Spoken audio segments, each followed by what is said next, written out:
It is the last Monday of June, and soon it will be Lontober, which in the old days they called that July. But around my house, it's Lontober.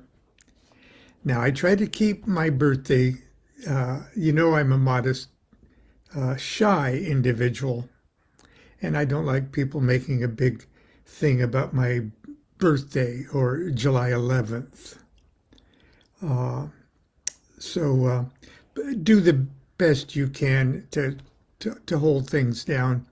And I don't spread around July 11th as being the birthday of yours truly. So don't send a lot of money, but gas money. Gas money at least, because then I might go someplace. Anyway, I hope you're enjoying yourself in these last days of June. They've been absolutely delightful here in Sacramento, and I've looked ahead at the forecast, and we're ready to plunge once again into to very high temperatures, and our thoughts and prayers go out to our friends in the Southwest, Texas, and that are experiencing such horrible hot weather. I think we're in for this kind of for the duration, so we're all in this together, and we all, most of us anyway, help contribute to this all happening. Anyway, I want to read you a little something today. One of my great pieces of good luck in this incarnation has been the fact that I've been able to meet many remarkable, brilliant, and saintly individuals. It's one of the greatest gifts one can have in this life is to actually get to meet with people that I consider to be saints. Not so much saints in the term that they're going to get themselves, canonized or anything like that, or people drink from their healing waters or anything, but just their auras are healing waters. And one such saintly character is my dear friend John Boy. And I'm sure it'd embarrass him to, I didn't even warn him that I was going to do this. But we met a number of years ago at a pagan event, and discovered that we both were interested in Thelema and esoteric Freemasonry, things like that. Just, and I've, over the years, had the privilege of staying in touch. And he's become a Buddhist, if that's really an adjective. It's almost too vaporous of a thing to be an adjective. But anyway, he's seriously studying Buddhism, much like Aleister Crowley's good friend Alan Bennett just seriously said, "Oh, I think I resonate to this. This is sort of, in a sense, a very intelligent and non-religious religion." And So he wrote a wonderful book a few years back called Why is God Upside Down? And he asked me to pen a few words at the beginning of that book. And for some reason, I don't know why, it escaped inclusion in my book, Allow Me to Introduce. So I'm going to share it with you this morning. It's the introduction to John Boy's Why is God Upside Down? I put an Amazon link to this, and I encourage you to buy a 6-pack of them. Introduction to John Boy's Why is God Upside Down? I grew up in the white, middle-class, Protestant heartland of America, circa 1955 to 66. We'd moved to Nebraska from California when I was 7. My family attended the Methodist Church. I sang in the choir, lit, and then I ceremonially snuffed the candles at Sunday services. I was active in the Methodist Youth Fellowship and dutifully attended Sunday school, summer Bible camp, and volunteered to fold the weekly church bulletins and other duties around our century-old church. Actually, I didn't mind too much. It was pleasant enough. And I've got to digress and say, Midwest Protestantism, Methodists, Congregationalists, Lutherans, okay, Midwestern Protestants were nothing like the foaming mouth evangelicals of today. Nothing like that. It's, excuse me while I get back from digressing. It was pleasant enough. In fact, I felt perversely comfortable puttering around God's house, and a bit envious of our pastor and what I observed to be the respected and genteel lifestyle of a small-town Nebraska cleric. For several years, I even fantasized I might like to be a Methodist minister when I grew up.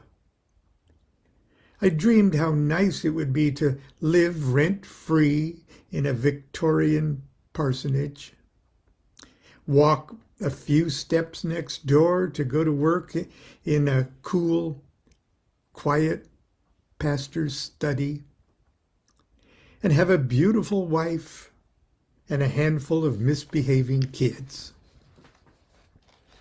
I don't know about you, but most pastors' kids, or PKs, were just juvenile delinquents. I'm sorry if lots of them are. Anyway, they're rebellious and anyway, I got in trouble with many pastors' kids. Okay. There was only one problem with this daydream. I didn't believe in God. I didn't believe in the God-man Jesus. I didn't believe Jesus was the Son of God.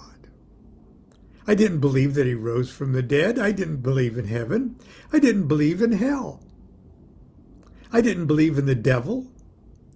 I didn't even believe that I was sinful or had anything to apologize for or repent of. I didn't believe I needed to be forgiven or saved. I really couldn't believe that all these adults actually believed themselves condemned to eternal flames and torment just for the crime of being born. I thought God and Jesus and hell were just stories for kids, like Santa Claus or the Easter Bunny. when it finally became clear to me that at least some grown-ups actually believe this stuff, I became instantly suspicious of all other adult beliefs, like patriotism, nationalism, and the grown-up preoccupation with the dirtiness of sex and their enthusiasm for war. In fact, I believe with all my heart that the grown-ups who tried to force me to believe this nonsense were complete idiots. Nobody had to teach me to disbelieve. It simply didn't make any sense to me. I didn't know exactly what it was I did believe, but I knew enough, even at that early age, to conclude with absolute certainty that Christianity and the Bible and all the loud-mouthed bully religions that were based on that stupid book couldn't possibly be the only spiritual game plan in town. If there was anything I did believe, it was anyone who tried to force me to believe this nonsense had an angle. Or worse, were hypocrites who didn't believe this bullshit either. Naturally, I did feel a bit lonely in my heretical heart, a loneliness that eventually was assuaged by teenage hormonal distractions, rock music, and my involvement in the anti-war and civil rights movements. The moment I graduated from high school in 1966, I packed up my guitars and socialist songbooks and abandoned the prairie for the sunny beaches of Southern California. I arrived at college just in time to catch the wave of the psychedelic, cultural, and spiritual awakening of, dare I say it, biblical proportions. I may have been adrift on a wild sea of religious and philosophical ideas, but I soon realized that I was anything but alone in rejecting the faith of my fathers. Like Mr. Boy, I initially sought out ready-made isms. A ready-made ism I might simply plug myself into and replace the stupidism of Christianity. There were plenty of isms to choose from. I think I'll be a Hindu. None of this is real. No, don't eat that. I don't eat that. Pardon me. I need a high colonic. Sorry. I'm celibate for health. Sorry, I need to ejaculate more for health. I'm fasting. I'm juice fasting. I'm water fasting. I'm air fasting. I was comfortable with the Hindu thing for a while. At least it wasn't Christianity, and it offered many incarnations for me to work things out. But at the time, it felt a bit like I was trying to run Eastern software on Western hardware. It took me many years before I started to realize I didn't need to be rescued by an ism. Mr. Boy's story has many parallels to my own quest. Both of us were seeking something non-Christian, non-blind faith to attach to. John's way of going non-Christian was by going pre-Christian, with the old gods and nature, affirming the practices of neo-paganism. Mine got magical, hermetic, and by Christian definition, heretical. Ironically, both these paths would find a common denominator in the rites and traditions of Freemasonry, a spiritual art form that, to the sensitive initiate, seemed to exalt and synthesize the spiritual essence of both paganism and magic, and does so under the seemingly innocuous umbrella of Bible stories. Now it seems John and I have something else in common. That is the realization that our illumination, our enlightenment, our liberation will not, does not, and cannot ever be ultimately found in organizations, clubs, orders, covens, societies, religions, but simply a matter of waking up. Popular story, fable, tells that the Buddha, almost immediately after his enlightenment, walked around India preaching his doctrines. His holiness was apparent to all who encountered him. They saw in his serene composure and countenance a profound peace that they believe must only come from a God. Let's see here if my serene self can turn this page here. Are you a god? They ask. No, he replied. Are you the incarnation of a god? No, he answered again. Are you a sorcerer? No. Are you a man? No. If you aren't a man or a sorcerer or a god, what are you? And the Buddha simply replied, I am awake. The word Buddhism ends with ism, but Buddhism isn't an ism. In essence, it's simply waking up. In this book, Brother Boy has guilelessly allowed us to observe his process of waking up. He recites his litany of many epiphanies and bitter disappointments that are the natural and inevitable recompense for all who would pin their aspirations in the process of working with other people and organizations. If you receive nothing else from your reading experience, I hope you will at least come away with a better understanding of your own journey. And when you close the book, will be just a little more awake. So that's the opening words, or at least the draft of the opening words, to John Boy's Why is God Upside Down? Okay, that's it for Monday. I hope you have a great week, and I'll see you tomorrow, probably from some parking lot somewhere. So I hope you'll tune in. Until then, continue to be good to yourself, be good to each other. Do what thou wilt shall be the whole of the law. Love is the law, love and her will.